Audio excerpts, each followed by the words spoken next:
Okay, I hope I'm audible. Hi. Um, so this is chapter 1, verse 11 Bhagavad Gita.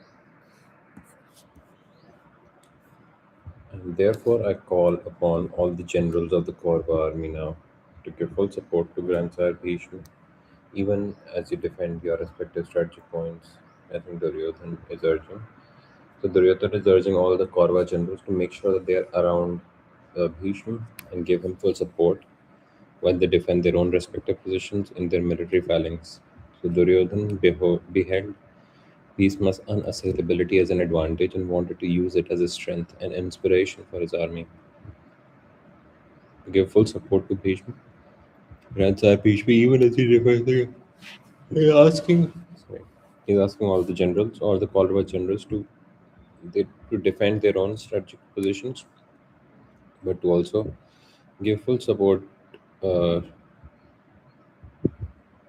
make sure they're around Bhishma and they give full support to him. Okay.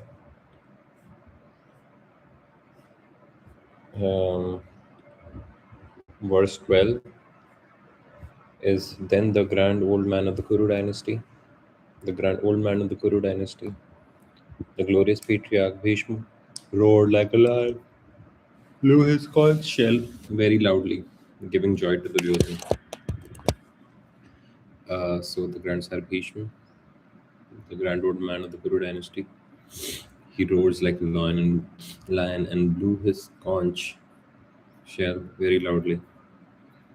Bhishma was aware that the Duryodhan had no chance of victory, as the Supreme Lord Krishna was on the opposite side. However, he understood his grandnephew's anxiety, and to cheer him up, he blew his conch loudly. In the olden days, blowing of the conch shell in the battlefield signaled the start of the war. This is also conveyed to Duryodhan that Bhishma was ready to lead the Kaurava army, and he would fight dutifully and spare no pain.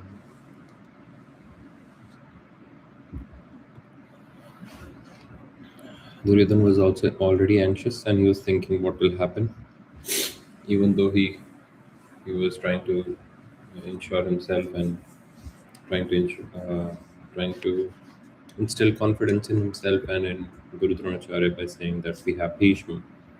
So then Bhishma uh, wants to pay heed to his anxiety and then blows his conch like he's ready to start on the war, to start the war.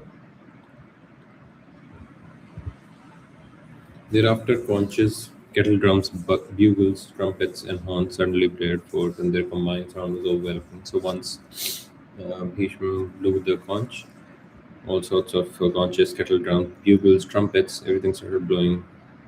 So on hearing Bhishma's call for battle, everyone in the Kaurava army also started playing various instruments eagerly, creating tumultuous sound.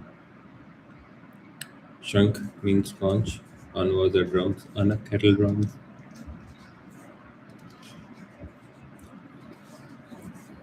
All these instruments playing together created a loud pandemonium. So all these instruments uh, blowing together. There was no harmony. There was more of a pandemonium of lots of instruments blowing together. Verse 14.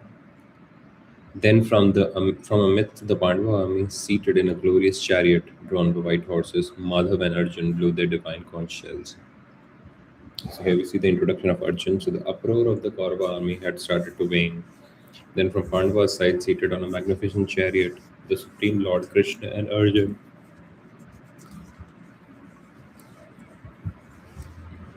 blew their conches, which ignited the enthusiasm of the Pandava army as well. Here Sanjay has addressed Lord Krishna as Madhav.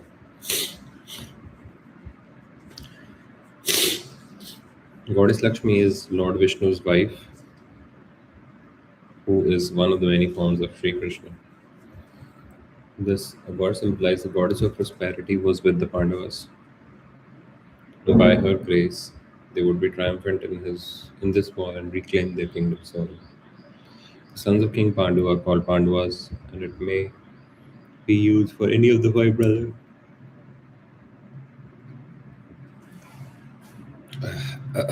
In this verse, the Pandava being referred to is Arjun, the third among the five. He was a mighty warrior and the superior archer. Mighty warrior superior archer, his magnificent chariot was a gift from Agni, the celestial god of fire. His chariot itself was a gift from god Agni, the celestial god of fire. So the sons of King Pandu are called the Pandavas. And Arjun is a third of the Pandavas. He's a mighty warrior, he's a superior archer. His chariot, his magnificent chariot, is a gift from the celestial god of fire, Agni.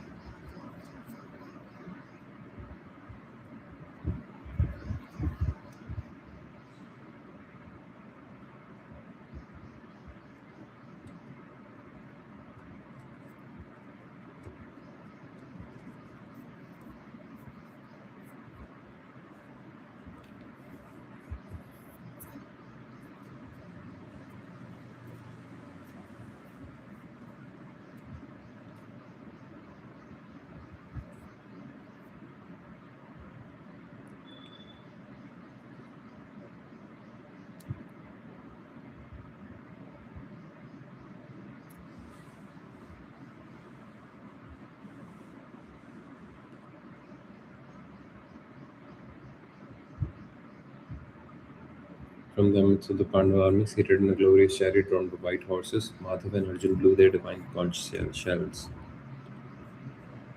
Okay. Verse 15. Rishikesh blew his conch shell called Panchajana and Arjun blew the Dedatta. It's all talking about shell. So we'll take this verse 15 the next time. I don't know why I'm feeling so sleepy.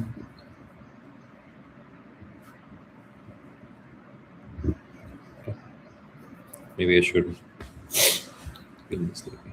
Okay. Bye bye.